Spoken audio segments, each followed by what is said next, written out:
Sometimes the life of a single man can be utterly extraordinary. Such is the case of a certain 19th century Scottish madman whose daring exploits played a crucial role in defeating Napoleon, but also made him a revolutionary war hero in Chile, Peru and Brazil.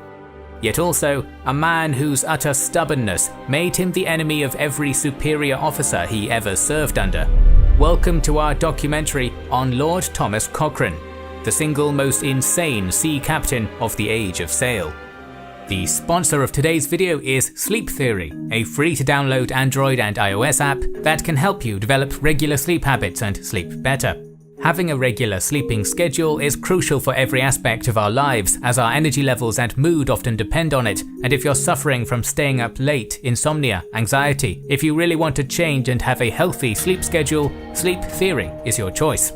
We've been using Sleep Theory ever since its developer Knox Limited approached us, and the results are eye-opening and helpful. All that is because of the app's main functions, such as professional sleep aid music and peaceful sounds, the sleep tracker and daily sleep report, free blue light filter, 4-7-8 breathing technique training, and the US Navy technique to fall asleep in 3 minutes.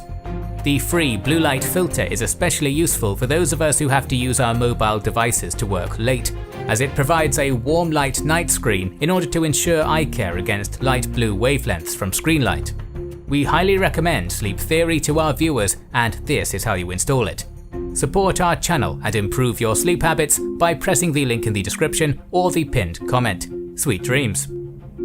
Thomas Cochrane was born in 1775 in Ansfield, Scotland, to Anna Cochrane and the 9th Earl of Dundonald, Archibald Cochrane.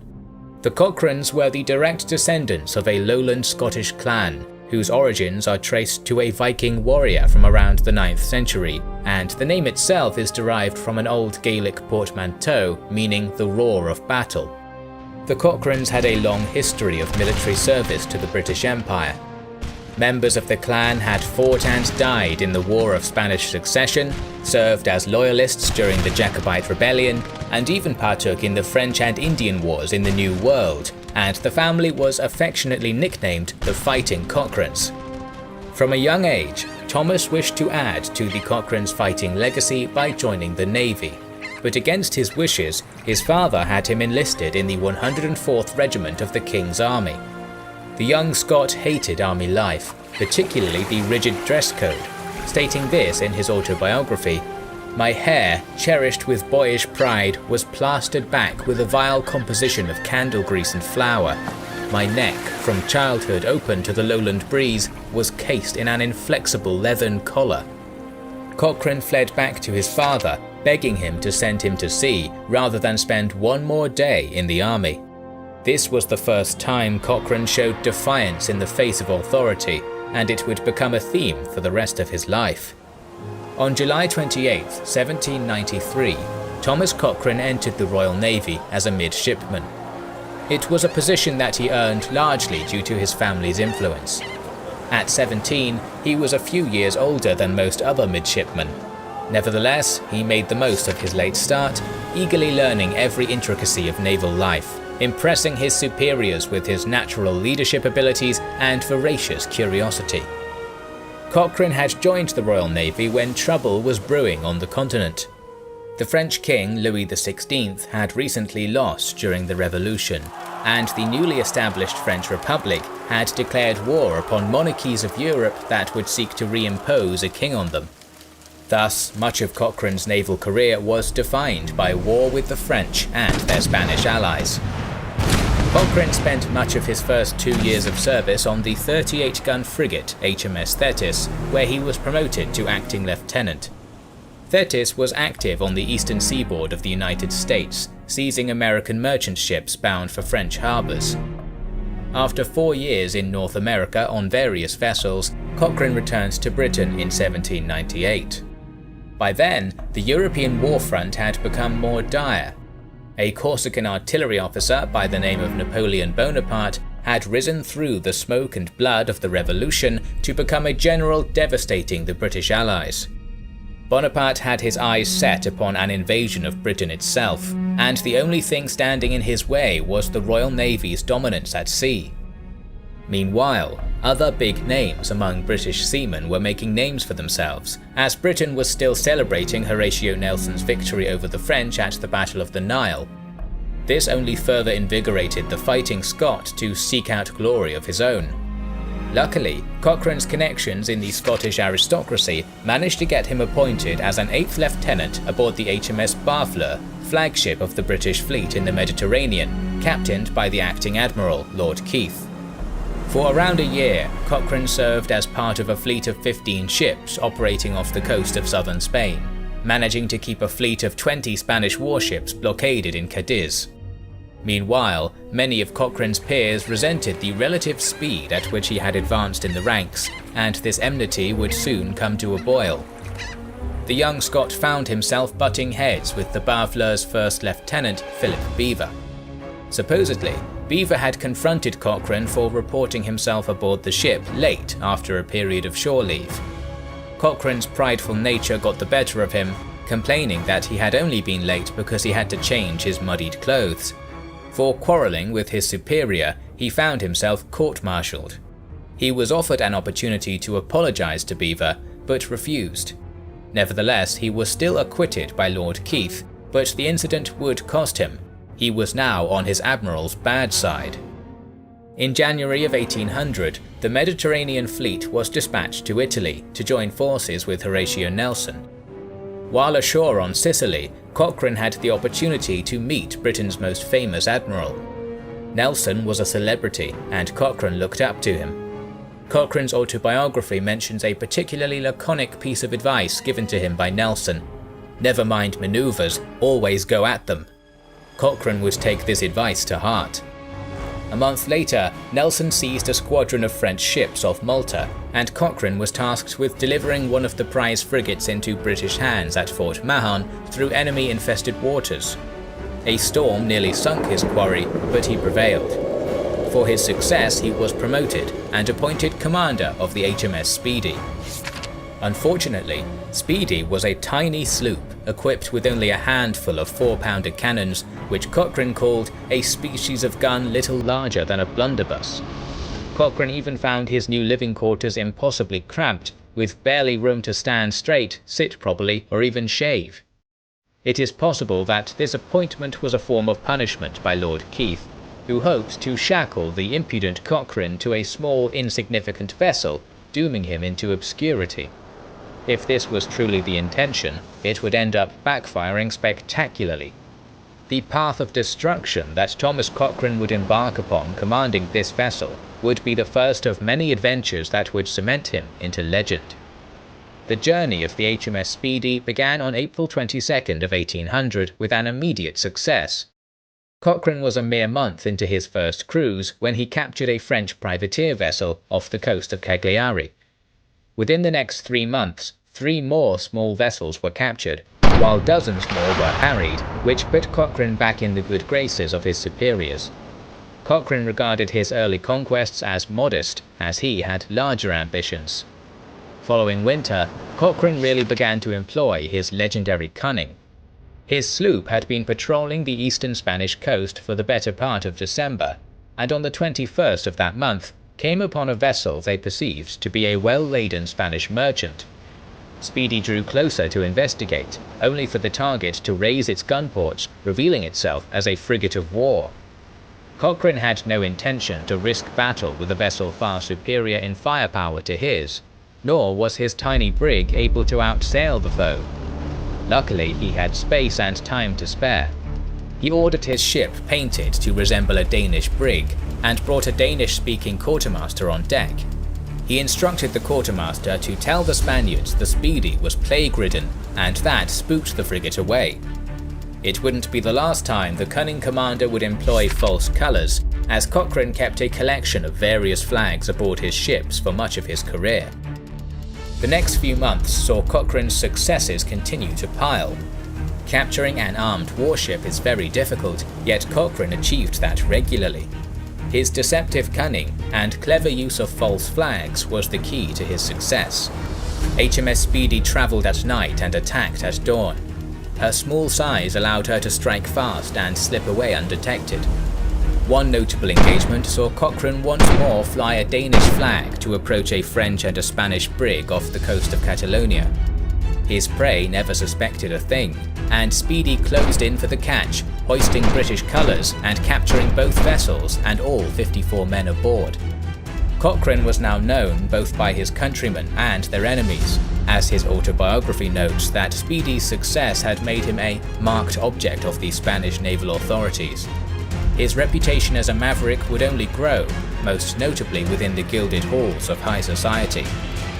In February of 1801, the young commander purchased a ticket for a fancy ball in Malta, hosted by some aristocratic French royalists in exile. Cochrane dressed himself for the occasion in a British sailor's garb he described as honourable a character as Greek, Turkish and other Oriental disguises in vogue. Nevertheless, he was barred entry at the gates, his outfit considered too rustic. A heated argument ensued with a French officer, followed by a challenge to a duel. The following morning, the pair met with pistols in hand. Cochrane shot the Frenchman through the waist, while he himself passed unscathed. Cochrane put back to sea later that month. It was business as usual once more aboard HMS Speedy, as it returned to harrying the vessels of Napoleon and Spain on the coasts of the Mediterranean. By the morning of May 6th of 1801, Speedy had already captured or sunk 17 vessels off the Spanish coast, and was now cruising the coasts of Barcelona. There she came across a peculiar vessel on the horizon, and tacked on the breeze to investigate. As it turned out, it was the El Gamo, a Xebec-class Spanish frigate, which likely had been deployed specifically to eliminate the menace that was Speedy. Cochrane knew his situation was dire, as Gamo was a heavy warship bearing 32 cannon and 319 crewmen.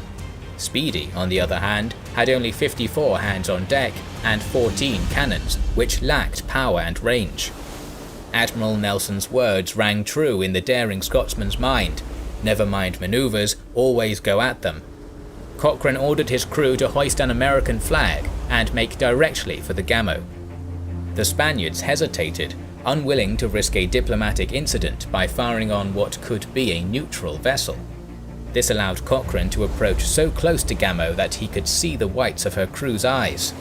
Speedy's yardarm locked with Gamo's rigging, and from there the jig was up, and Cochrane gave the order to let fly. The Union Jack was hoisted, and Speedy unleashed a deadly broadside cannonade at point-blank range. Her guns had been elevated, and unleashed destruction upon the Spanish deck, killing Gamo's captain in the first blast. Speedy's proximity made it so her foe's cannon fired harmlessly over her short deck. Musket fire proved an ineffective tool as well in picking off the battle-hardened British crew. Twice the Spaniards attempted a boarding party, and twice Speedy veered out of range and fired another broadside. Cochrane soon realised it was time for the coup de grace, stating, "Our rigging being cut up and the Speedy's sails riddled with shot, I told the men that they must either take the frigate or be themselves taken." And so, Speedy once more latched onto Gamo, and Cochrane and his crew blackened their faces with soot so as to appear more terrifying.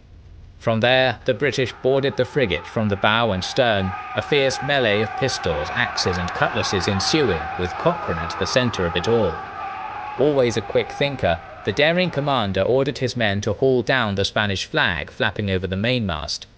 This was a brutal strike to Spanish morale, for they now believed their officers had given up the ship and laid down their arms to surrender.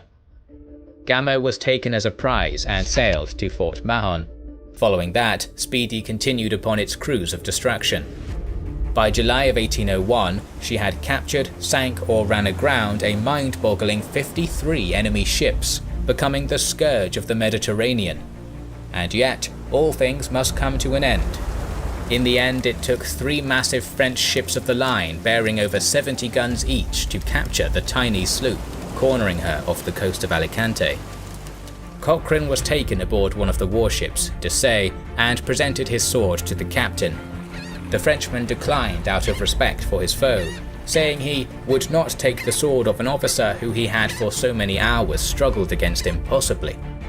Cochrane's captors treated him with kindness, and the Scotsman in particular notes the French admiral Charles-Alexandre Linois, who held him in high regard and often asked him for nautical advice. Cochrane witnessed the British defeat at the Battle of Algeciras from the deck of the Dessaix before he was eventually released in a prisoner exchange and sent to Gibraltar. On July 18, 1801, Thomas Cochrane stood aboard the deck of the 80-gun HMS Pompey to face a military court for the capture of HMS Speedy. However, he knew that the slew of unlikely victories he had won on his little sloop outweighed the cost of its eventual loss. Sure enough, Cochrane was honourably acquitted. With that out of the way, he had expected three things: a swift promotion to post captain, a shiny new frigate to command, and a return to the bountiful fame of Napoleonic warfare. Unfortunately, none of this would come to pass. The Royal Navy brass dragged their feet, and for 3 months he watched rival officers get promoted ahead of him. Although he was finally appointed post captain on August 8th, he had become resentful towards the British Admiralty, publicly berating the Lord Admiral St. Vincent, an act which would earn him ire from the aristocratic oligarchy that was British Naval Command. On May 18, 1803, Britain declared war on Napoleonic France once more. Cochrane, who had been unemployed during a year-long truce, was delighted to finally be deployed. Unfortunately, his ill-advised aggressions had come back to haunt him, as the vengeful Lord St. Vincent saw to it that the new post captain was stiffed again. Cochrane was appointed to command the HMS Arab, a destitute 6th-rate frigate which he equated to a flat-bottomed cargo hauler rather than a Royal Navy warship, lamenting that she would sail like a haystack. For the next year, Cochrane was relegated to patrolling northern Europe, remarking that it was literally naval exile in a tub. However, in May 1804, St. Vincent was replaced by Lord Melville, who had more appreciation for Cochrane's achievements, and in autumn gave Cochrane command of a vessel worthy of his talents, the HMS Pallas. She was a brand new, top-of-the-line 5th-rate Thames-class frigate, armed with 36 cannons.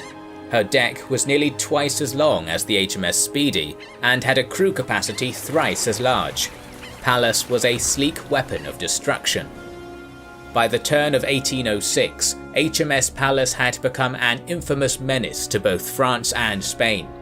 In one cruise along the Azore Islands, she had captured 4 Spanish treasure galleons heavily laden with New World silver, depriving the Spanish treasury of millions of dollars worth of capital. Cochrane was then deployed to the coasts around the Bay of Biscay, where he harried a dozen more French vessels. Pallas's most noteworthy action came on the 5th of April 1806. Cochrane heard word of a squadron of French corvettes anchored down the estuary of the Garonne River. The waters and coastline did not make open battle favourable. Thus, Cochrane waited patiently for nightfall and anchored his frigate at the mouth of the river estuary. From there, he appointed his lieutenant John Haswell to take 180 of his crewmen and embark upon the boarding boats, rowing upriver along the shoreline under cover of darkness. Sure enough, this boarding party came upon a ship at anchor, Tapageuse, a 14-gun corvette serving as a guard ship for the rest of the French vessels upstream.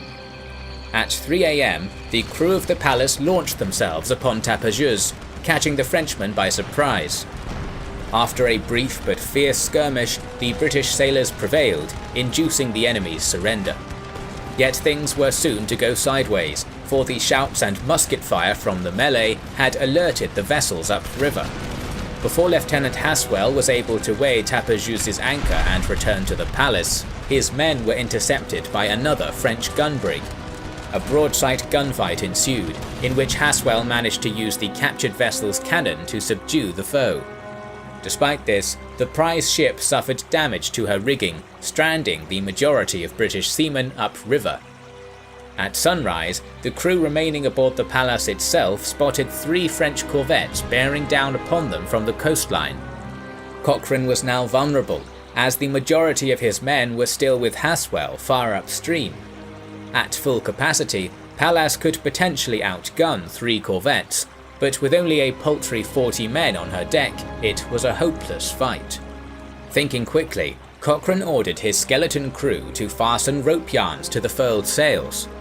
Then, in one motion, all the yarns were cut at once, loosing all sail in one go, giving off the illusion that Pallas was manned by a full crew. In Cochrane's own words, "The maneuver succeeded to a marvel. No sooner was our cloud of canvas thus suddenly let fall than the approaching vessels hauled the wind and ran off along shore." Pallas engaged in pursuit, blasting her bow guns into the stern of the first fleeing corvette. These were the only guns they had the ability to man, unbeknownst to the French captain, who deliberately ran his vessel aground upon the shore in a panic, the shock of the impact collapsing the vessel's mainmast. With one ship subdued, the vicious Cochrane relentlessly pursued the remaining two corvettes. Both ran themselves aground and wrecked their vessels rather than risk battle with Pallas. Overall, with only one frigate and a handful of boarding boats, Cochrane and his men had decommissioned 4 French warships and captured 1. It was a stunningly unlikely victory, won through iron will and quick wit. In the summer of 1806, Cochrane returned to Britain as a triumphant war hero, his fearless raids off the Bay of Biscay having earned him no small amount of fame. Napoleon himself, the newly crowned Emperor of France, had taken an interest in this particularly prolific captain's trail of destruction, and personally ordered his capture, bestowing upon him a new title, Le Loup de Mer, the Sea Wolf. Never one to rest on his laurels, Cochrane was far from finished with his seaborne marauding. In August of 1806, he was appointed to the HMS Impérieuse, a sturdy 38-cannon frigate that was significantly more powerful than Pallas.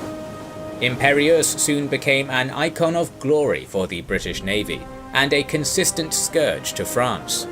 It would be in 1808 when Cochrane hit his stride once more off the coasts of Spain. This was a year when the British Army was embroiled in a desperate land struggle across the Iberian Peninsula against their Napoleonic foe, and Cochrane's naval contributions to the war effort were invaluable. The writings of contemporary novelist Sir Walter Scott emphasise as much, claiming the captain had, with his single ship, kept the whole coast of Languedoc in alarm, destroyed telegraphs of utmost importance to the French, preventing troops being sent from that province into Spain, and excited such dismay that 2,000 men were drawn from Figueras to oppose him, men who otherwise would have been marching further into the peninsula. Despite his success, Cochrane continued to lament upon the lack of recognition he received from the British Admiralty, often claiming in his autobiography that they not only failed to give him any praise, but in fact cheated him and his crew out of their rightfully earned prize money. In June, the Impérieuse sailed for Montgat, a Catalonian fortress under the occupation of French troops under General Duchesne. With the help of Catalan guerrillas, he launched a 2-pronged assault on the coastal battery, capturing it soundly. He would later go on to seize and decipher French codebooks and occupy Fort Trinidad, causing invaluable losses in French manpower, intelligence, resources, and time. To many among friend and foe, the Sea Wolf had become larger than life, more vengeful spirit than man. It was this reputation that would see him conscripted into the largest fleet engagement of his life, a contest that would serve as the climax to his naval boldness and the peak of his hubris, the Battle of Basque Roads. In spring of 1809, a Royal Navy fleet was being hastily assembled by one Admiral Gambier in order to confront a French flotilla that had escaped a British blockade in Brest and now lay anchored in the well-protected mouth of the River Charente, a region known as Basque Roads. The French intention was to escape into the open Atlantic and harry British interests in the West Indies, which the British under no circumstances could allow. To this end, the Admiralty directly sought out its most dauntless post-captain. Cochrane's reputation as a maverick made using him a risky gamble, but his daring nature and unquestionable naval genius were exactly what the Royal Navy needed to complete the total destruction of the French Atlantic Fleet. At the Palace of Whitehall, Cochrane met with First Admiral Lord Mulgrave, who asked for the Scotsman's personal advice. The idea of using fireships was put on the table, and Cochrane insisted that the plan would only work if supplemented by ships laden with explosives and rockets to further eliminate the enemy's ability to resist amidst fire and chaos. Satisfied with this plan, Lord Mulgrave ordered Cochrane to join Admiral Gambier's fleet at Basque Roads and personally lead the fireship's charge. This dismayed the Scotsman, who personally despised Admiral Gambier, believing him to be the exact breed of corrupt aristocrat who had so often hampered his career. Despite his insistence, Mulgrave would not rescind the order, and Cochrane begrudgingly sailed Imperieuse to join the British Warfleet. Cochrane arrived at Basque Roads on April 3rd, and found his suspicions of Admiral Gambier had proven to hold warrant. Gambier was a vacillating commander, an evangelical Christian who insisted on distributing religious tracts to his men, making them study them rather than actively planning an attack. The arrival and appointment of Lord Cochrane as head of the coming assault did not help matters. One Admiral Sir Eliab Harvey was enraged that he had been snubbed of the role in place of a junior officer, and fiercely denounced Gambier, calling him a psalm slinger, as well as claiming, "I never saw a man so unfit for the command of the fleet. If Admiral Nelson were here, he would not have anchored in Basque Roads at all, but would have dashed the enemy at once." Harvey had been the captain of the HMS Temeraire. He was a hero of the Battle of Trafalgar, yet he was sent to London and court-martialed all the same. His departure was an ill omen for the British fleet. The two fleets stood 9 miles apart from one another in an indefinite standoff. The French column, commanded by Admiral Zachary Almont, was comprised of 11 ships of the line and 4 frigates, organised into 2 rows, wedged between the tiny Ile d'Aix and the perilous shallow Boyard Shoal. Furthermore, a fortified garrison, complete with operational gun batteries, sat firmly on the island's northern edge.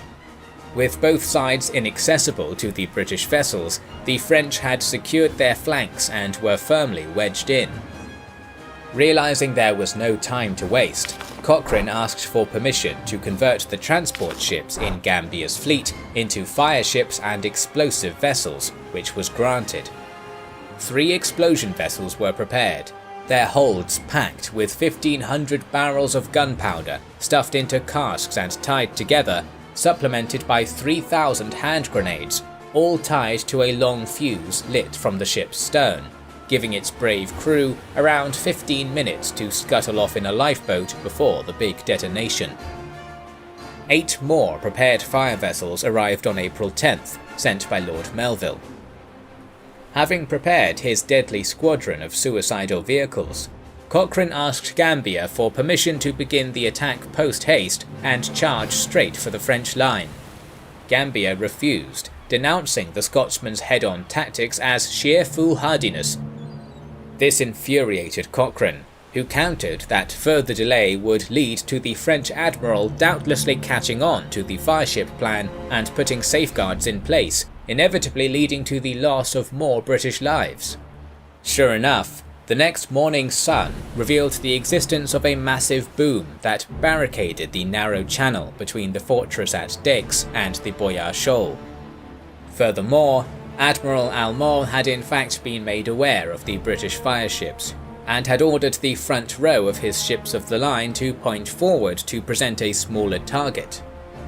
70 canoes were deployed to wait by the boom, equipped with towing lines so as to tug any approaching fireships out of harm's way, while the French frigates too sailed ahead of the fleet to guard the harbour chain against British incursions. As day turned to dusk on April 11th, the winds began to churn, turning the coastal seas into a choppy tempest. It was at this time that Gambier finally approved the fireship's assault, perhaps taking advantage of the poor conditions to discourage Cochrane. Nevertheless, the Seawolf was undeterred and pressed forward with his plan. His crew was made up purely of volunteers, as fireships fell outside the conventional boundaries of warfare, and sailors captured by the enemy while operating them would not be taken prisoner, but instead executed. At around 8 p.m, 3 explosive ships barreled down towards the French boom, taking advantage of the flood tide. One was captained by Frederick Maillat, one of Cochrane's most trustworthy officers, while the Seawolf captained one himself, taking the lead. At around 8:30, Cochrane determined that his floating bomb was around 10 minutes away from the boom. He commanded his crew immediately proceed to the lifeboats to evacuate and personally lit the fuse, creating a countdown for his vessel's imminent explosion. Together they boarded the dinghy and rowed vigorously against the currents to get out of range of the incoming blast, only to discover about 100 yards out that they had left their mascot dog on board. Refusing to let his pooch get blown up, Cochrane rowed back for the floating time bomb, climbed aboard, grabbed the dog, and jumped back into the dinghy, once more rowing away with extra vigour. Soon, the floating bomb hit the boom, and a massive explosion illuminated the night sky, a veritable fireworks display of destruction. The explosive vessel was torn apart, and in turn shredded the massive chain that stood between the Royal Navy and its foe. 10 minutes later, Maillat's vessel collided with what remained, creating a second eruption which scattered the French canoes that had been waiting to tow away the attackers. This annihilation completely dumbfounded Admiral Almore, for fireships were one thing, but in no world could he imagine his opponent creating explosive vessels, a monstrosity that disregarded every convention of civilized warfare. The third explosion vessel had run aground and been put out of commission, but the way was now cleared and it was time for the inferno. At 9:30 p.m, 20 British fireships began their way down the channel. The French frigate Vanguard quickly cut their anchor lines and fled hastily back towards the main fleet. Yet the fireships soon encountered trouble. The choppy currents made their navigation perilous, causing many captains to panic, then light and abandon their ships too early, causing the burning husks to drift harmlessly into the shoals on either side of the channel.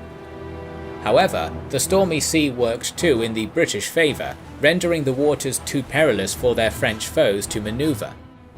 Of 20 fireships, 4 managed to make it into the French anchorage, and from there, chaos was the order of the night. A flaming vessel latched onto the 74-gun Régulus, causing the ship of the line to crash into its fellow French Tourville. Several more ships were set alight as rockets flared chaotically across wooden decks. Men drowned diving overboard to escape the flames, creating a scene of panic incarnate. By daybreak, it was revealed that of 14 French ships, all but 2 had been damaged and run aground on the nearby mudflats in an attempt to evade the fires, rendered completely immobile. Cochrane had since made it back to the Imperieuse and knew that the time to strike was now, when the enemy was trapped and helpless. Yet Admiral Gambier refused to give the order. Cochrane was floored with disbelief, unable to comprehend how a man with 11 battleships and 7 frigates at his disposal refused to engage an enemy who at current had only 2 operational vessels. By noon, the Océan and 4 other French ships had been put back afloat and were retreating deep into the mouth of the River Charente.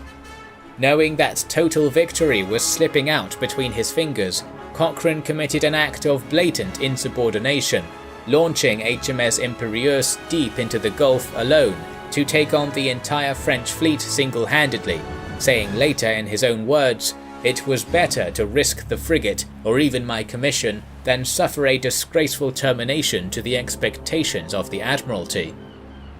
Imperieuse engaged the beached vessel Calcutta, with the 2 warships exchanging deadly broadsides, with the British frigate at an immense advantage. Simultaneously, Cochrane ordered his bow and stern cannons fired into the Aquilon and Ville de Varsovie respectively. Beached they may have been, but a single frigate was still engaged in a duel with 3 ships of the line twice its size. Soon the Calcutta surrendered and was captured by Cochrane's crew. It was at this point that Gambier finally sent some backup into the channel, unable to let one impetuous captain take on the entire French navy. 5 frigates and 2 ships of the line entered Basque Roads. Calcutta was abandoned and set aflame, while the Aquilon and Ville de Varsovie quickly surrendered. A fourth ship, Tonnerre, was scuttled by its own crew. The Battle of Basque Roads was undoubtedly a victory for the Royal Navy, who had sunk 3 French ships of the line, a fourth-rate and a frigate, all while losing only 30 men and no ships of their own. However, had Gambia shown any initiative, the entire French Atlantic Fleet could have been destroyed in the space of the morning, whereas now the majority of it would live to fight another day. Cochrane remained infuriated by Admiral Gambia's incompetence, and upon returning to England, publicly shamed him for his conduct. Defiance in the face of authority was nothing new to Cochrane, but never before had he been so enraged or so viciously ripped into the personal character of such a powerful, well-connected man. Gambia demanded a court-martial to determine his innocence. Naturally, the tribunal was stacked with aristocrats sympathetic to him, and the admiral was exonerated from all wrongdoing, while Cochrane, known for his impudence, had suffered a dire blow to his reputation.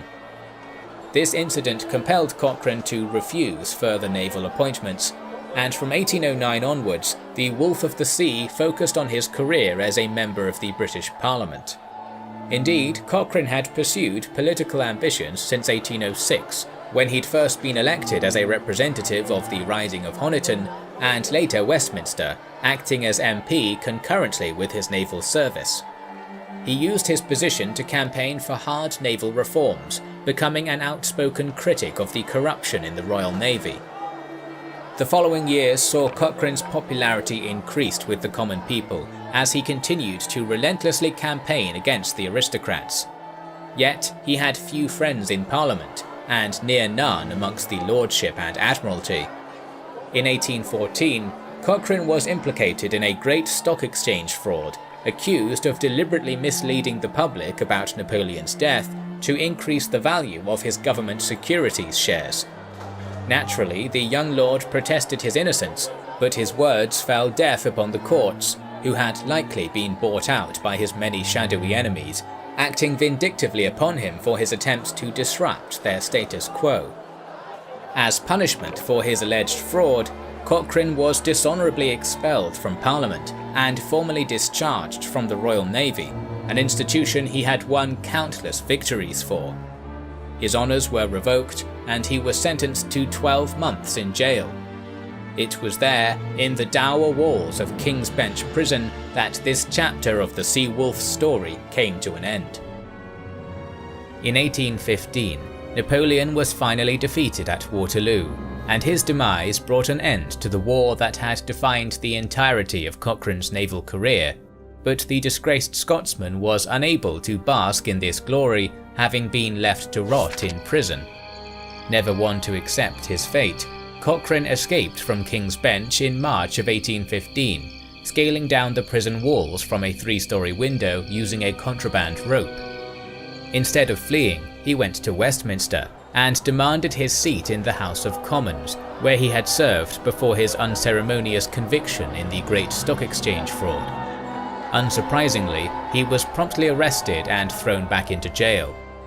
Cochrane was released in June upon finishing his sentence and rejoined his family. In the years since his resignation from the Royal Navy, he had married a woman named Kitty, and they had a son, Thomas Jr. In 1818, Cochrane was approached by the representative of Chile in London, Don José Alvarez. At this time, Chile was a rebel nation fighting for its freedom against Spain. The aftermath of Napoleon's demise saw much of South America rise in open rebellion against the Spanish Empire, fighting in wars made iconic by the likes of Simón Bolívar, who at present was engaged in a struggle to establish republics in Colombia and Bolivia. Chile had enjoyed much success in this regard. Under the leadership of the General José de San Martin and the Irish-descended commander Bernardo O'Higgins, much of inland Chile had been liberated. However, at sea, the Spanish were still strong. Held up in the highly fortified coastal fortresses from Peru to Patagonia, they threatened the new republic with a counter-revolutionary strike. Ambassador Alvarez had specifically sought out Cochrane and implored him on behalf of the Commander-in-Chief of the Chilean Republic, O'Higgins, to assume command of the Chilean Navy and drive the Spanish from their coasts. On August 15, 1818, Cochrane departed for Chile with his family. On November 29th, Cochrane came upon the docks of Valparaiso, the provisional capital of the Republic. Soon he was introduced to the Chilean Navy. It was not much, consisting merely of 3 frigates, 3 brigs and a sloop. The largest ship was a 50-gunner, O'Higgins, named after Chile's commander-in-chief. Cochrane made this vessel into his flagship. On January 16, 1819, Cochrane set sail upon his first South American campaign. To his great irritation, he found out that his 5-year-old son had enthusiastically stowed himself aboard his flagship. By the time the child had been discovered, it was too late to turn back. He begrudgingly allowed his son to stay aboard, where the sailors outfitted the boy as a midshipman. One of the Spanish fortresses in the region was the harbour town of Callao, where Spanish ships could resupply their soldiers under the protection of a massive beachfront fortress. Cochrane made Callao his target, for he had received intel that the 2 most powerful frigates in the Spanish fleet, Esmeralda and Venganza, were anchored there. In February, they arrived at the town, which conveniently was celebrating a carnival. Cochrane's plan was to cut into the harbour with 2 of his warships while the town was distracted by the festivities, board the 2 Spanish frigates, and make off with them as a prize. Yet, as the O'Higgins and Lautaro made forth, a thick fog blanketed the rocky anchorage, making it far too dangerous to approach and costing them valuable time. The fog soon lifted, revealing the Chilean advance to the 350 guns stationed on the nearby fortress. Fully manned and ready to unleash hell, it turned out that Callao had not been as taken by merriment as they had hoped. Lautaro quickly listed off to safety, leaving Cochrane aboard the O'Higgins to bear the brunt of the oncoming cannonade. The Scotsman immediately made maneuvers to veer out of range, but to his horror, he saw his toddler son run on deck, enthusiastic to join in the action. A Spanish cannonball whizzed over the deck, blowing off the head of a nearby marine and splattering Tiny Tom in blood. Cochrane stood paralysed in terror until the child shouted, "I am not hurt, Papa, the ball did not touch me." Cochrane quickly tacked his vessel out of cannon range, all the while ordering his son to be carried back below. Not wanting to miss the action, Tom struggled and screamed until he was allowed to stay. The O'Higgins managed to escape with little damage. Unfazed, Cochrane engaged in an exchange of prisoners with the fortress, trading captives he had taken from a royalist gunboat for indentured Chileans. During these talks, the Spanish viceroy demanded to know why a British officer would serve a nation of continental rebels. Cochrane replied, "A British nobleman is a free man, capable of judging between right and wrong, and at liberty to adopt a country and a cause which aim at restoring the rights of oppressed human nature." The Spaniards remembered all too well the terror that Cochrane had caused them aboard HMS Speedy 20 years earlier. Cochrane was pleased to hear that Spanish sailors had a nickname for him, El Diablo. Having exhausted all his avenues into Callao, Cochrane turned to the south and set his sights upon Valdivia. While O'Higgins respected Cochrane, he refused to lend him funds and manpower for an assault on that city, as it was widely considered to be the most impregnable redoubt in all South America. Chile would never be secure while Valdivia remained Spanish, but attacking it was considered suicide. But Cochrane never cared about the odds. So in December of 1819, the Sea Wolf sailed southwards with only his flagship, fully intending to take on Latin America's most fortified stronghold alone.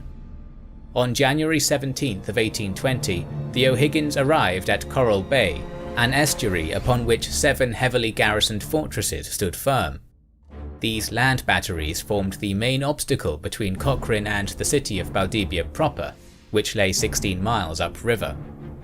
Success was paramount, both to maintain the Sea Wolf's near-mythic reputation and to stay in good graces with the Chilean government. Luckily, the campaign got off to a good start. Cochrane had employed his classic false flag technique, flying Spanish colours in the bay. When the royalist brig Potrillo listed towards the shore, she was promptly deceived and captured. Aboard Potrillo was $20,000 and a highly detailed sea chart of the harbour of Valdivia. Having performed a satisfactory reconnaissance, the O'Higgins sailed up the coast and travelled to Talcahuano Bay, where the local Chilean governor levied 250 men for the Sea Wolf's cause. Cochrane also managed to recruit the services of two schooners, the Montezuma and Intrepido.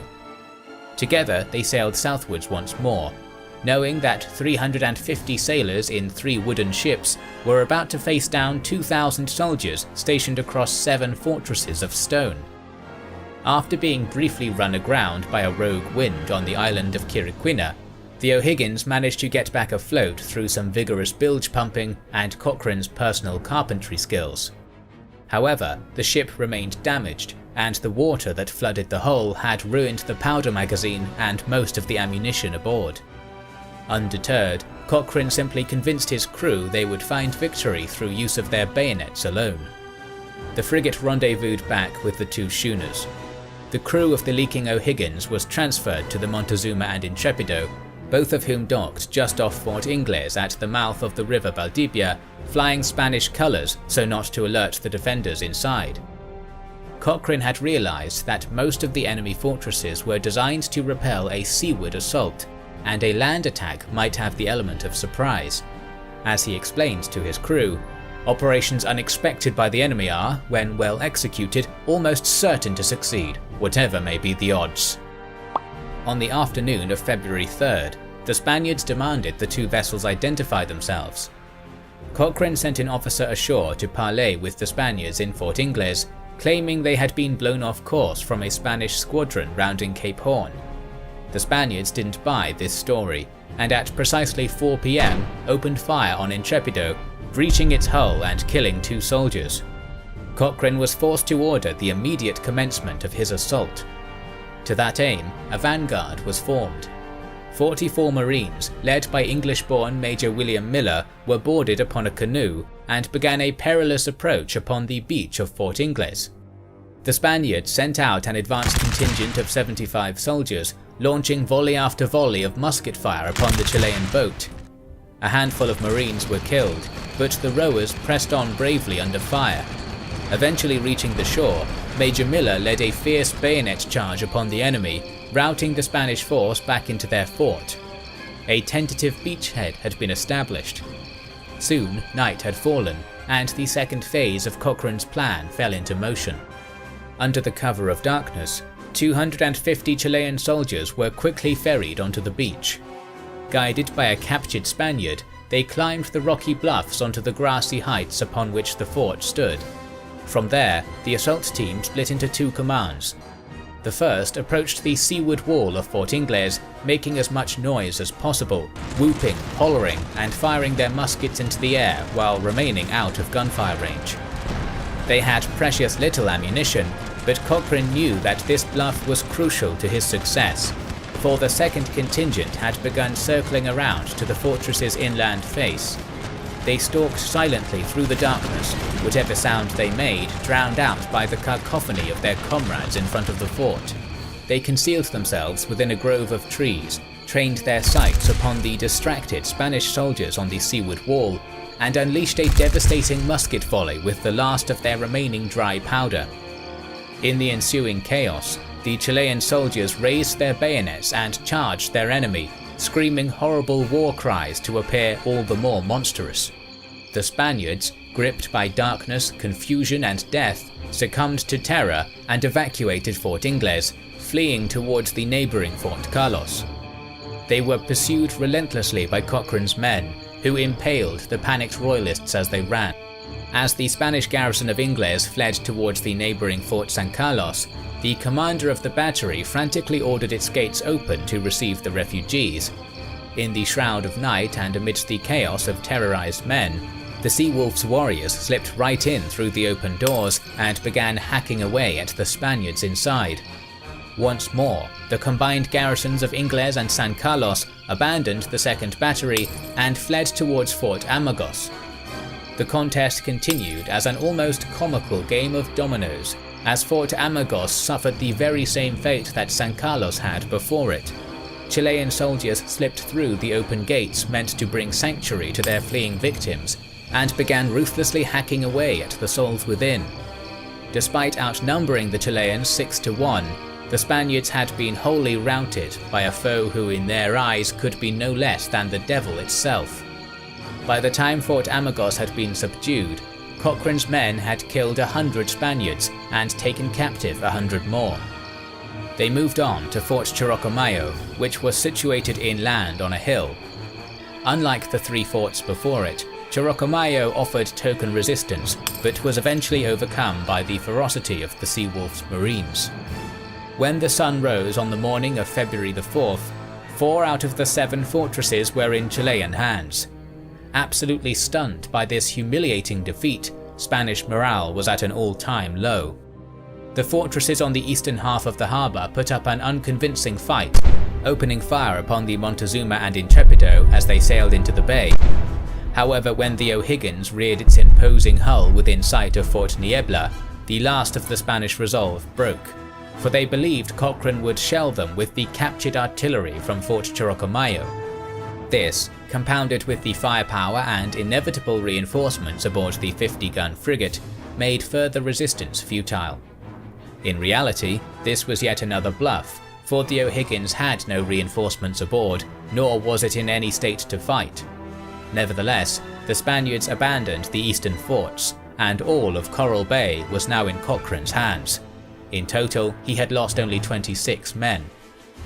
Cochrane now advanced down the river to launch his assault upon the city itself, only to find that the Spanish governor had looted everything of value in his township and fled with his garrison. The city of Valdivia was now officially in Chilean hands. Despite the sacking, there was plenty of booty to be had. Bountiful amounts of arms, munitions, and currency were seized from the fortresses, amounting to loot of the most promising proportions.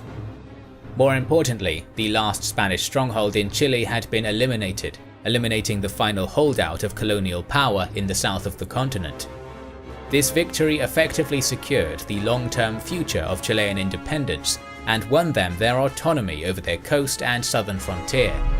It was the greatest victory that Lord Thomas Cochrane would win on South American soil. Cochrane then returned to Valparaiso. The Chilean government had assumed he would fail in his Valdivian campaign and had preemptively prepared to court-martial him for insubordination. Learning that he had succeeded, they quickly backpedaled and publicly honoured the Scotsman's victory. To follow up his triumph at Valdivia, Cochrane turned his attention back northwards to Peru. More specifically, the harbour of Callao, a stronghold which thus far had managed to defy him. On August 21, 1820, the Seawolf departed Valparaiso at the head of the entire Chilean naval squadron. Aboard with him was the esteemed General San Jose de San Martin, alongside 4,200 of his troops, which made up the bulk of the Chilean army. Ultimately, their goal was the conquest of Lima, the Peruvian capital city that sat adjacent to Callao. Cochrane soon developed friction with San Martin. The Chilean general refused to commit his men to an all-out assault upon their main objective. Instead, he disembarked his men at various ports hundreds of miles from both Lima and Callao, stalling for weeks at a time and accomplishing very little. Believing San Martin to be of feeble military mind, Cochrane cut off from the main Chilean force and made directly for Callao with only 3 vessels, O'Higgins, Lautaro, and Independencia. He told San Martin that he intended to blockade the port and thereby isolate Lima by sea. But this was not the truth, as Cochrane was planning something much bolder. He had suspected that the Spanish frigate Esmeralda was still anchored at Callao, and upon reaching the port, his suspicions were confirmed. To launch a frontal assault upon the coastal fortresses in the bay would be suicide, and Cochrane's previous attempts to do so had taught him as much. However, the Esmeralda was the most powerful Spanish warship on South America's Pacific coast. If he could launch a stealth assault upon the frigate and snatch her out from under the cannons of Callao, it would be a mortal blow to royalist naval power in Peru. The plan was simple in execution. Under the cover of darkness, a quiet boarding party would row into the harbour aboard small launch craft, board and subdue the crew of the Esmeralda as they slept, and make off with the prize frigate while the harbour fortress remained none the wiser. At midnight, the attack commenced. The Seawolf's crew embarked upon 14 canoes.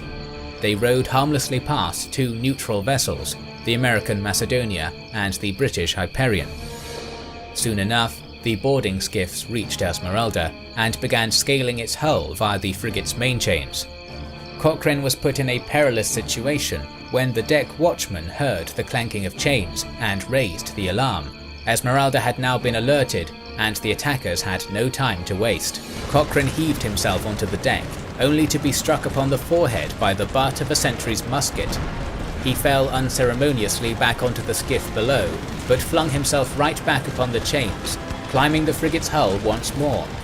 This time he shot the sentry with his pistol and launched himself onto the gangway, bellowing loudly, "Up, my lads, she's ours!"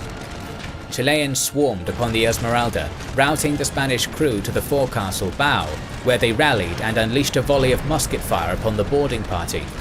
Cochrane was shot in the thigh, but pressed on. The remaining Spaniards were soon routed, diving overboard or submitting to capture. The Esmeralda was in Cochrane's hands. By now, the fortress had been well alerted and began opening fire upon the captured frigate. The Seawolf's crew set to work, unfurling the sail and hastily sailing their prize out of the harbour.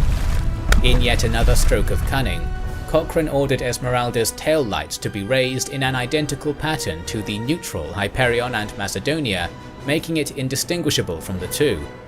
Unable to risk firing upon neutral vessels, the Spaniards could do nothing but helplessly watch their strongest warship slip out between their fingers. The capture of the Esmeralda functionally crippled the Spanish navy west of Cape Horn. Cochrane was now the master of the coasts and proceeded to blockade Callao. The Spaniards within, now cut off entirely by both land and sea, realized that their options were to surrender or starve. After only a month, the defenders within the fortress deserted and joined the Chilean Republic. General San Martin, meanwhile, had gained little with his ground force that besieged Lima.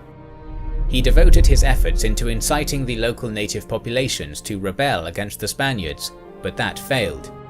Cochrane became wary of San Martin, believing that the general was deliberately keeping his army intact to seize control of the nation when it was time. Frustrated, Cochrane offered to lead the assault on Lima himself, but was denied. He then requested that the general at least lend him 600 men, which was reluctantly agreed. Cochrane took to his ships and proceeded to harass the nearby Spanish coast. The royalists in Lima had their supply lines all but shredded by the Wolf's prowl, and after 3 months, the Spaniards' resolve finally broke, and they surrendered the city.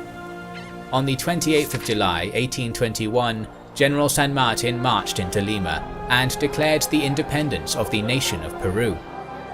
On July 17th, Cochrane himself entered the newly liberated metropolis and was given a hero's welcome by the local citizenry. The Scotsman had come a long way since his fall from grace, once more reclaiming his status as a military legend.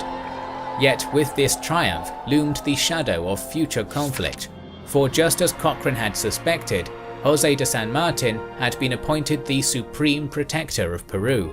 But following their victory, the rifts between them had begun to grow. San Martin had essentially established himself as a dictator, which he saw as a pragmatic necessity. The war had left Peru in chaos, and a heavy hand was needed to prevent widespread looting, food shortages, and general anarchy. Cochrane, however, saw San Martin as a traitor who had betrayed his oath to establish a liberal democracy in lands freed from Spain. In his eyes, Peru had simply traded one absolute tyrant for another. It didn't help that Cochrane and his crew had not been properly paid by San Martin, who argued that it was Chilean responsibility to do so, not Peru's. The Scotsman resolved this in typical Cochrane fashion, by tracking, boarding and looting a schooner transporting the state treasury of Peru, and using the funds to pay himself and his sailors exactly what they were owed. Naturally, this caused a public outcry, and Cochrane quickly went from war hero to dangerous wildcard in the eyes of the Peruvian people. His uncompromising idealism, stubbornness, and complete lack of discretion had alienated him from the very government he had literally just helped create. Cochrane returned to Valparaiso, where the local Chileans still held him in high regard. It was there, in November of 1822, that the Seawolf received a letter from Juan Antonio Correa de Camara, a Brazilian agent operating out of Buenos Aires. It was a tantalizing proposition. Cochrane was being offered command of the Brazilian Navy. At first, he didn't intend to accept, but civil strife was brewing in Chile, and the Scotsman had no intention of getting involved. With his mind made up, he addressed the Chilean people with a fiery oration. "Chilenos, my fellow countrymen, you know that independence is purchased at the point of a bayonet. Also know that liberty is founded on good faith and on the laws of honor, and that those who infringe upon these are your only enemies." With that, he sailed away from the country he had helped liberate, never to return. Much like the Spanish side of South America, the nation of Brazil was currently embroiled in an independence struggle against its own colonial father, Portugal. Although as far as revolutionary wars go, this one was unique. In 1807, Napoleon's armies had overrun the Portuguese kingdom, forcing its royal family to flee to their wealthiest colony across the Atlantic. During this period, Brazil had become the de facto capital of the Portuguese Empire, and as such its people were afforded the highest status and privileges. In 1815, Napoleon had been defeated, and Portugal's ruling family was called upon to return to their newly liberated mother country. King João IV went home, leaving his son Pedro to rule Brazil on his behalf. King João soon began rolling back the privileges the aristocracy of Brazil had been enjoying, reverting its status back to a subordinate colony. But the Brazilians had had a taste of liberty, and now called for rebellion. It would be an unlikely man that would rise to lead the revolution, the young prince, Pedro. Despite being heir to the throne of Portugal, he had spent most of his life in Brazil and cared deeply for his adopted homeland. So Pedro made the slightly unorthodox move of seceding from his own royal line, declaring independence or death for Brazil. Before long he was crowned as the new nation's first emperor. In the spring of 1823, Cochrane arrived in Rio de Janeiro. By then, the young Emperor Pedro had more or less secured the independence of the southern half of his realm, but the Portuguese still remained in control of the northern regions of Bahia and Maranhão.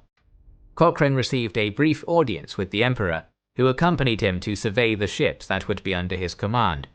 It was a modest but functioning navy, consisting of 3 frigates, 2 corvettes, 3 brigs, and a handful of schooners. Cochrane's flagship was the fleet's only ship of the line, a 64-gunner named Pedro Primeiro. In April, Cochrane was deployed northwards for the first time. His initial target was the seaport of Salvador, capital of the province of Bahia, and the most powerful stronghold in Brazil, which was still in Portuguese hands. The city was currently besieged on the landward side by the forces of Emperor Pedro, so Cochrane blockaded the harbour with 5 of his ships to prevent the city being resupplied by sea. The Seawolf knew that the reliability of his crew was tenuous at best. During colonial times, Brazilians had been shunted from maritime jobs in favour of Portuguese-born sailors, so the new empire faced a severe lack of reliable mariners. Cochrane's ships were manned primarily by English and American mercenaries, African freedmen recently liberated from slavery, and Portuguese nationals who were poorly paid and treated with suspicion. Cochrane knew he could depend on the Anglophones, and the Africans were a wild card, but the disgruntled Portuguese labourers were highly untrustworthy. He didn't have much time to address his misgivings, as on the 4th of May, a squadron of 13 Portuguese warships appeared on the horizon, intent to relieve the naval blockade of Salvador. As usual, Cochrane was outnumbered 2-1. Equally as usual, the Seawolf's answer to this dilemma was to abandon all caution and charge headlong into the enemy. As the Portuguese fleet hastily arranged themselves into a line of battle, the Pedro I barreled in between their formation, isolating 4 Portuguese vessels from the main body of their fleet. Immediately, Cochrane sent a flag signal to the rest of the ships to descend upon the isolated enemy vessels, but disaster struck. The disgruntled Portuguese aboard the Brazilian ships had decided that since their pay was so meagre, they may as well revert their loyalties back to their mother country. They refused to engage in battle, and Pedro I was left to fight the entire enemy fleet alone. To make a dire situation worse, Cochrane soon found that there were saboteurs aboard his own ship. 2 Portuguese labourers had imprisoned the Pedro I's powder monkeys below deck, preventing crucial gunpowder from being transported to the gun decks and rendering his ship unable to effectively return fire at the enemy. The conspirators were captured, but even Cochrane had to admit that there was no way he could earn any victory out of this humiliation. The Sea Wolf was forced to order a hasty retreat after what had been a humbling and unceremonious defeat. Following this major setback, Cochrane drastically rearranged the personnel in his fleet. The Englishmen, Americans, loyal Brazilians and Black Marines were all concentrated aboard his flagship and 2 frigates. It would be with this greatly reduced but overall more reliable fleet that Cochrane would proceed with the war. On the night of June 12th, Cochrane disguised the Pedro I as an English merchant ship and sailed into Salvador Harbour, performing reconnaissance in order to plan an attack using an old but reliable trick of his, fire ships. Cochrane's presence was soon discovered, but it worked in his favour. The citizens of Salvador were already exhausted from a year of being besieged, and when they found out it was the Sea Wolf himself at their seaward gate, they became gripped in terror, their minds taken by whatever crazy plan the infamous Scotsman had up his sleeve. The townsfolk had lost all desire to continue the fight, and pleaded with the Portuguese governor to finally abandon the coastal stronghold. On July 7, 1823, the Portuguese garrison assembled into a convoy of ships and left Bahia for good, sailing back to their mother country aboard 17 warships and 75 transport vessels. We can only imagine what sort of sinister grin might have creeped upon Cochrane's lips as his prey exposed themselves on the open ocean. Before long, he unfurled his flagship's sails and descended upon the fleeing Portuguese like a wolf upon a flock of sheep. Within months, Cochrane had all but eviscerated King João's navy, relentlessly pursuing them across the Atlantic, isolating and picking off enemy warships one by one with only 3 vessels at his command. In total, the Scotsman and his subordinates had captured over 30 Portuguese ships and taken over 2,000 enemy soldiers prisoner. Following this utter devastation of Portuguese sea power, Cochrane proceeded to São Luís, the capital of the province of Maranhão. With only his flagship, he boldly sailed within range of the town's guns, and sent his captain ashore to treat with the local commandant. Cochrane's message was simple: Bahia had been liberated, the Portuguese fleet had been destroyed, and a massive Brazilian fleet was on its way, descending down upon Maranhão. This was a huge bluff, since no such Brazilian fleet existed.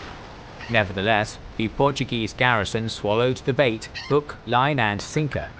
The next day, the local junta and the town bishop came aboard the Pedro I, forsaking Portugal and swearing allegiance to the Brazilian emperor. Cochrane's men promptly took total control of the town, seized all its munitions, and commandeered all the ships in its harbour. Cochrane returned to Rio in 1824, where he once more received a hero's welcome and was granted the non-hereditary title of Marquis of Maranhão by Emperor Pedro. That same year, a new rebel movement emerged in the province of Pernambuco, led by wealthy landowners who opposed the Brazilian emperor's liberal reforms. Cochrane sailed north once more and helped to quickly crush the rebellion. At this point, the Sea Wolf had cemented himself as an eternal hero in the ethnogenesis of Brazilian nationhood, much like he had done in Chile and Peru. Unfortunately, Cochrane had developed a nasty little habit of becoming a nation's most celebrated war hero, only to immediately alienate said nation's government with his bullheadedness. and this Brazilian episode would end much like his Spanish-American escapades did. Throughout the revolution, Emperor Pedro's government had insisted on a policy of reconciliation with the former Portuguese landowners still living in Brazil, returning the wealth and property seized during the war to their original owners. This was an affront to Cochrane, who had seized the equivalent of some 12 million modern US dollars worth of booty during his time in Brazil, and insisted that he was owed at least 1/8 of the total take, as was proper. This boiled over in 1825, when Cochrane once more took his payment into his own hands, sacking Brazilian merchant ships anchored at São Luís do Maranhão and making off with the public funds in their holds. Outraged, the Brazilian government demanded that the Scotsman return to Rio, but Cochrane had absconded aboard a frigate, and after a 7-year absence, made his way back home to Britain. But as it turned out, Cochrane's homecoming tour would be brief, as once more a new nation was calling for his aid. While the people and culture of Greece were ancient, its modern nation was very new and forged in rebellion. After nearly 4 centuries of Ottoman rule, the Greeks in the Ottoman Empire had risen up in 1821 and had been fighting a desperate war of survival ever since. The Greek struggle had evoked sympathy across Western Europe. Many saw the rebellion as a righteous holy war against their Turkish oppressors. Meanwhile, the educated elites of Western Europe had gobbled up classic Greek literature since the advent of the Renaissance, and called upon their governments to help liberate the land of Socrates, Sophocles, Euripides, and Demosthenes. All of this was very tantalizing to Cochrane, who despite being over 50, still craved action, adventure, fame, and glory. After the Greek committee in London sent the legendary Seawolf a letter asking him to assume command of the Hellenic Navy, he readily agreed. However, there were a few wrinkles to iron out first. Having felt cheated out of his pay in Peru and Brazil, Cochrane demanded an upfront payment of £37,000 from the Greeks, an exorbitantly high sum. He also insisted that a fleet of steam-powered warships be built for the war effort. Steam-powered vehicles were still a brand new invention in the 1820s, but Cochrane had long been an eager supporter of the technology. However, due to incompetence in the production line, none of Cochrane's commissioned steamships were completed fast enough to influence the Greek war effort, and the delay they caused in Cochrane's deployment cost the Greek revolutionaries heavily in time and resources. On March 17, 1827, Cochrane finally arrived in Poros. By then, the rebellion was in dire straits. The Greek leaders mounting the resistance had descended into vicious infighting, while the Turks' Egyptian allies were ravaging the Peloponnese in a devastating invasion. Things did quickly turn around the moment Cochrane stepped ashore. The Seawolf was legendary. By now, everyone was well aware of his track record against Napoleon and across South America. His mere presence was a massive boost to Greek morale, and he quickly used his clout to help unite the feuding Greek generals, who were finally able to agree on one man to lead them, the statesman Ioannis Kapodistrias. Unfortunately, the rest of Cochrane's endeavours in Greece went rather poorly. He had never developed a rapport with his Greek troops the way he had earned the loyalty of those of Chile and Brazil.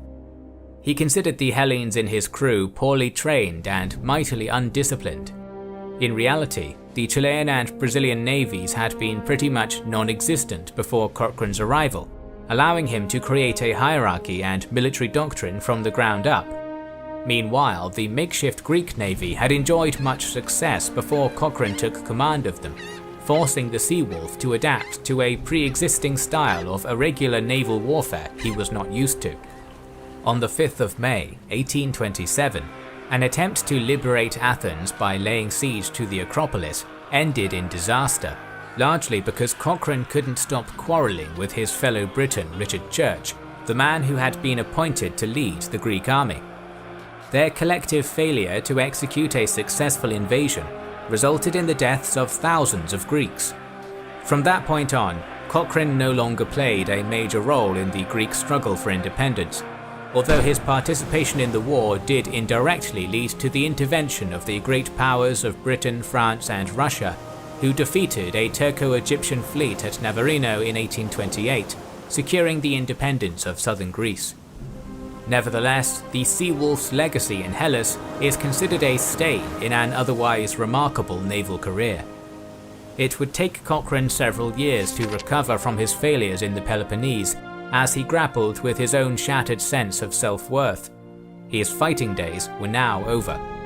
Over the years, the British Parliament that had originally driven him from his homeland had begun to recognize his value once more, slowly becoming sympathetic to him. On May 2, 1832, Cochrane was finally pardoned for the stock fraud and was reinstated as an officer of the Royal Navy of Great Britain, and all the honours he had earned in the Napoleonic War were returned. Cochrane was promoted to Rear Admiral of the British Navy.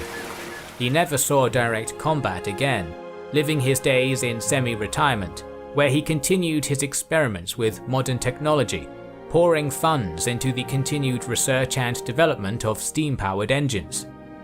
One of Cochrane's many legacies today is that of a pioneer of military technology, and he is widely considered to be one of the more influential men who helped Britain transition from the age of sail into the age of steam.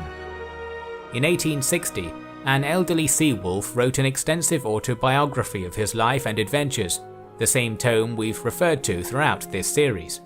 That same year, his health began to deteriorate, and on the 31st of October, while undergoing a risky surgery for kidney stones, he passed away at the age of 85. The legacy of the Seawolf still casts a shadow upon the nations for whom he served. In Britain, he is considered perhaps the single most daring commander of the Age of Sail, and his adventures have directly inspired famous naval fiction such as the Horatio Hornblower series as well as Master and Commander. In Chile, 6 vessels, dozens of streets, and a small town all bear his name, while a striking monument in Valparaiso has immortalized his role in the freedom of the country. Each year in May, representatives of the Chilean Navy hold a wreath-laying ceremony at his grave. Many in Peru and Brazil today still honor Cochrane's crucial role in the liberation of their nations. Thus ends our video on Thomas Cochrane, but we always have more stories to tell, so make sure you are subscribed and have pressed the bell button. Please consider liking, commenting and sharing, it helps immensely. Our videos would be impossible without our kind patrons and YouTube channel members, whose ranks you can join via the links in the description to know our schedule, get early access to our videos, access our Discord and much more. This is the Kings and Generals channel, and we will catch you on the next one.